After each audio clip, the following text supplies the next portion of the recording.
All right, good afternoon, everybody. Welcome to our Market Outlook live video today. Today is May the 19th, 2021. Of course, my name is David Settle. Glad as always to be on board with you today. Let's take a look at our trades that we have going on, and then we'll work our way from bottom to the top like we always do. So let's start off with our Iron Condor and Nike, which really isn't doing much of anything. Stock's down today, but still, not to a level where it's a concern. So we'll kind of look at it here. Thanks for the sound check there, Phil. Take a look at it here. You can see it's still okay, flirting with some downside, but we're nothing really necessarily to do there quite yet. Home Depot is a bear call spread that we did. That was a little bit of a bearish speculative trade. It had its earnings, and it's since continued down. So into this gap of volume, that's what we were trading. So here's the long vertical spread here. This is where we're at. We were down. We're at that level, back closer where we got into it, and with the change in volatility, of course. And you have the max gain inside of one standard deviation. So I think we're okay to let that one keep going. Square is the one that's really close to flirting with the short strike prices. It's short strike prices are actually in the money. You can see how big the gamma is now, which essentially is a reflection of how steep this P&L line is. So if we really get going back up above this 200 area, then we'll get we'll get our gains back. So we'll see how big of a pull the point of control has going into expiration. We're not to the point yet where we need to close it, but we definitely need to keep an eye on it. It's pretty close. PHM is an Iron Condor that we've traded for June. It's kind of a little bit of an aggressive one. It's continued down towards that little volume node that we have on the bottom end. So we don't have to close it out yet, but we'll see how that ends up playing out. A bull put spread for June on Valero. Valero has been a little bit of a decline the last couple of days. There's some pretty strong support down here at the top of the value area, so we're not too concerned yet. We're basically lost what we had gained previously, so we'll let that one keep going as well. Iron Condor and Applied Materials. You can see what it's doing right smack dab where we want it to be, so everything is just fine on Applied Materials. Microsoft is an Iron Condor that's actually done for May. You can see it's pretty much done. AbbVie is pretty much done. Bull put spread for May, and Win and Iron Condor for May. That's also pretty much done. So all three of those look like they're going to be good to go. A few Mays that are pretty darn close. So if you look at the Deere trade, which is brought up there, remember that 50% rule is for short vertical spreads, not for the long vertical spreads. Remember the long vertical spreads, we don't necessarily have that problem because it's a very low risk trade to begin with. When you're not going for very much gains to begin with on a short vertical spread, that's why we take the 50% there, because we're not going for very much of a gain anyway. All right, so we take it when we get it, and we can take advantage of it if it's bullish right on the same side of the trade. The 50% rule is not necessarily there for long vertical spreads, for gains. So in this particular case, obviously, Deere is doing well and breaking down. The idea was that we would break into that volume gap area, potentially down to 300, but we'll see. We don't have to have it go to 300. We just needed to get below 350 and stay below 350. And right now, we're at 355.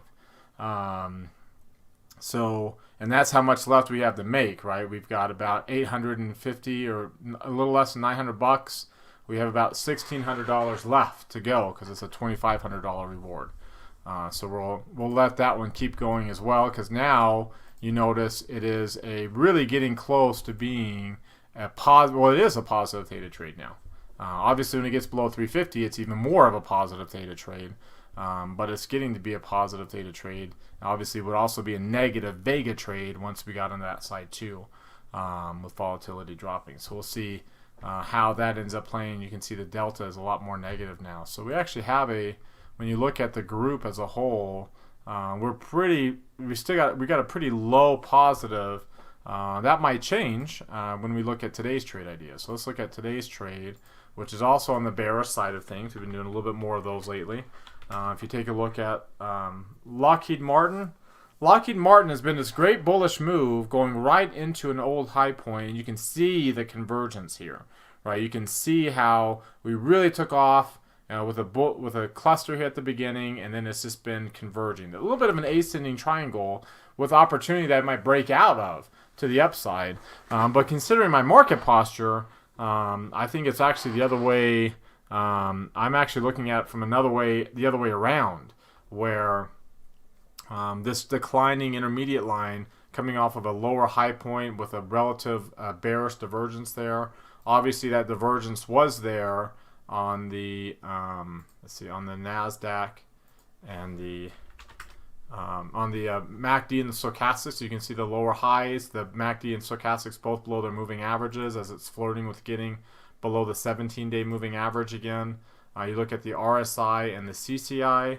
You can also see the same divergences showing up here as well, and with the real significant high, and then obviously a much lower high compared to a slightly higher high there. Same thing on the CCI when you had the breakdown, and you can see they're kind of breaking to lower halves of the chart. You can see the directional movement index also suggests that this parabolic move that we had is done, right? Because the positive has dropped below 25 at the same time that the negative has jumped up above 20. So that's the kind of area we've talked about before, that kind of crossover. It doesn't necessarily mean that we're bearish, but it suggests that we're not bullish anymore. If you look at this indicator, you can see the convergence and what it does to these trend quality, trend strength indicators. How you notice that they pretty much are in noisy mode right now, with an obvious resistance up here. There's a pretty obvious resistance. If I go back to the Bollinger Bands, there's a pretty obvious resistance at this volume node. It's obviously having a hard time getting through it. There's less volume below us than there is above us, and we're sitting right pretty much at this 23% retracement of what was this bullish move there that we retraced to the 62%, and we were getting above the 23, looking like we would take off again, but now it looks like we might not take off again, and we're going to hold some resistance here at the top of this value area. So obviously if we take off again, there's not really good opportunity for some bullish moves. But the last time we broke out from here, that little bit of volume was the pre-COVID this blow off top to the upside that you can see didn't hold, and then we had a little bit of a move there in June, blow off top move in June, where all these industrials and small cap stocks had a blow off move there, parabolic move, got right back down and then stayed down, and you can see it struggled with it ever since. So I think there's some pretty decent resistance and opportunity for us to do a bear call spread, selling the 390, buying the 395, depending upon what we end up getting filled at. All right, if we can get anything more than $1.35, I don't have to worry about. There we go. Earnings. So we can go for 3 full position size. See where we end up getting filled in at.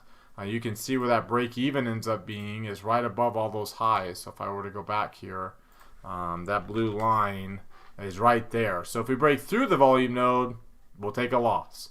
If we hold it for resistance, because remember, I don't have to have it go down. If it goes down, great. We'll probably take 50% of maximum gain if it occurs really quickly. If not, as long as it doesn't go up, I make my money, right? Because that's how it works. As long as it doesn't go up too much, as long as it stays in this area, then time decay will make us our money. So let's see where we get filled in at. So let's confirm and send, put it into our market outlook category, and send it through. And there's our trade idea for today. Looks like we got $1.50 out of it. So that's a nice little credit. So again, about $4.50 for a normal position size, getting about 50% more than what we normally shoot for in this type of trade. So that's our trade idea for today and our Market Outlook Live for today. As always, thank you all very much for coming on class today. Appreciate your time as always. Have a great rest of your Wednesday, everybody. Make sure you check out the Market Outlook later this evening, and then we'll see everybody in class tomorrow. All right, goodbye, everyone.